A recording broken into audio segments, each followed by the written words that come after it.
Hi అండి, అందరి భోజనాలు అయిపోయినాయా? మాయ అయితే అయిపోతున్నాయండి, ఇప్పుడే అవుతూ ఉంది.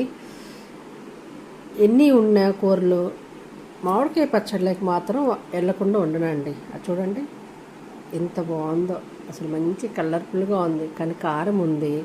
అయినా సరే మెంతికూర పప్పు చేశాను ఈరోజు. మెంతికూర పప్పు, మునక్కాయ మంచి ఘాటుగా ఎల్లిపాయ కారం వేసి మునక్కాయ ఫ్రై చేశారు.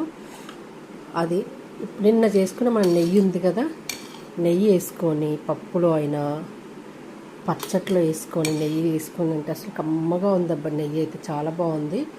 మంచిగా పచ్చడి వేసుకొని నెయ్యి వేసుకొని ముందైతే పప్పుతో తినేద్దాము, తర్వాత పచ్చడితో తిందాము.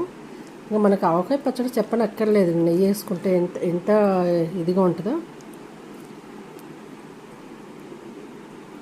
మెంతికూర పప్పు బాగుంది, మునక్కాయ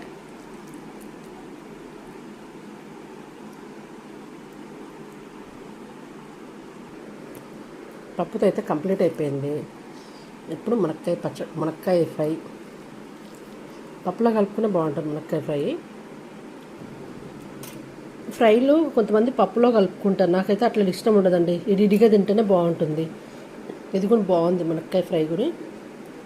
మనం ఇంట్లో చేసుకుని ఎల్లిపాయ కారం ఉంటుంది కదా, అది వేసేసామాట, చాలా బాగుంది.